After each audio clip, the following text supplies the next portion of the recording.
ভোটকে কেন্দ্র করে আজ থেকে প্রচারে নামছেন মমতা বন্দ্যোপাধ্যায় তৃণমূল সুপ্রিমো। আর এবার মমতা বন্দ্যোপাধ্যায়ের কেন্দ্রে প্রচার ভবানীপুরে। গতকালের পর আজও ভবানীপুর বিধানসভার অন্তর্গত চেতলা রোডে প্রচার মমতা বন্দ্যোপাধ্যায়ের হয়ে প্রচারে ফিরহাদ হাকিম। উন্নয়ন ঘরে ঘরে, ঘরের মেয়ে ভবানীপুরে, এই স্লোগান দিয়েই জোর কদমে জনসংযোগ। প্রতিনিধি অভিরূপা সাহা সরাসরি আমাদের সঙ্গে রয়েছেন সেখান থেকেই। অভিরূপার কাছ থেকে এই মুহূর্তের ছবিটা জানতে চাইব। অভিরূপা,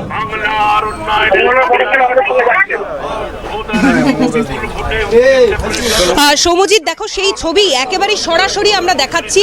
তুমি দেখতে পাচ্ছ মমতা বন্দ্যোপাধ্যায়ের কেন্দ্র ভবানীপুর বিধানসভায় গতকালকেও ফিরহাদ হাকিম চেতলার রাখাল দাস আড্ড রোডে প্রচারে বেরিয়েছিলেন।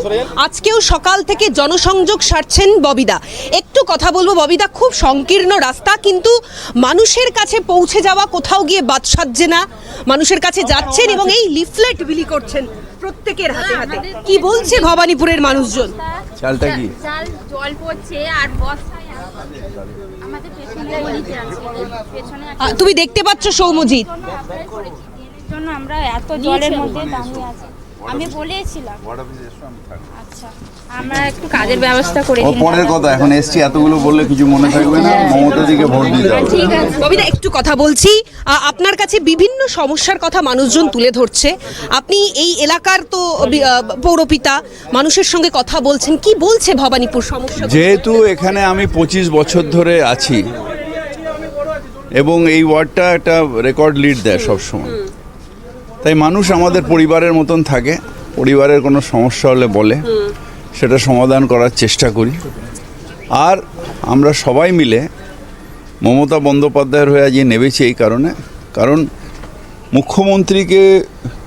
মুখ্যমন্ত্রী মমতা ব্যানার্জিকে বাংলার স্বাধীনতার জন্যে, বাংলার ধর্মনিরপেক্ষতার জন্যে, বাংলার উন্নয়নের জন্যে, বাংলার মানুষের স্বাভিমানের জন্যে মমতা ব্যানার্জিকেই দরকার। ঠিক যে আমি পোর্টের প্রার্থী, পোর্ট এলাকায় পড়ে যাবো, আগে মমতা ব্যানার্জির কাজটাকে শেষ করি। তার কারণ মমতা ব্যানার্জির election is more important to me than my own election. একটা ববি হাকিম এলো গেল কিছু যায় আসে না, কিন্তু মমতা ব্যানার্জিকে থাকতে হবে। সাপ্লিমেন্টারি লিস্ট গতকাল বেরিয়েছে, কিন্তু এখনো কতজনের নাম রয়েছে, কতজনের নাম বাদ গেল সেটা এটা স্পষ্টই নয় এখনো পর্যন্ত। পুরোটাই একটা গোল গোল করে দিয়েছে। লিস্টের মাথা মুন্ডু কিছু নেই, কোনো স্পেসিফিকেশন নেই।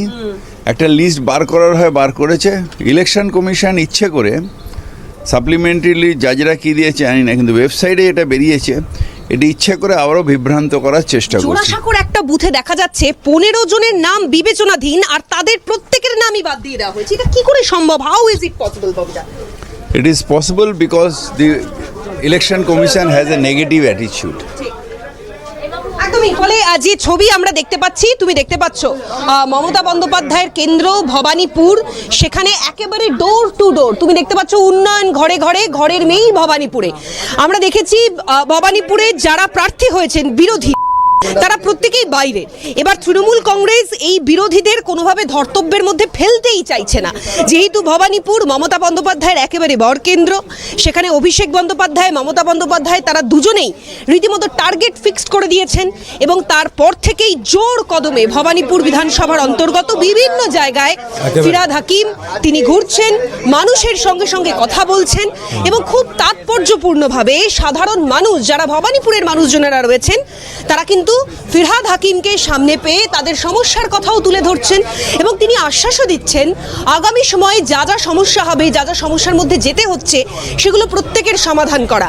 ফলে নিজের বিধানসভা কেন্দ্র পোর্টে তো তিনি সময় দেবেন ঠিক কথাই, কিন্তু তার আগে ভবানীপুরকে বাড়তি গুরুত্ব দিয়ে দেখছেন ফিরহাদ হাকিম। ভবানীপুর পরবর্তীতে অবশ্যই সেদিকে নজর থাকবে। অবশ্যই তার ফলাফল আমরা তো 4 তারিখ মে মাসে জানতে পারবো। তবে আপাতত অভিরূপা তোমাকে এখান থেকে ধন্যবাদ জানাচ্ছি।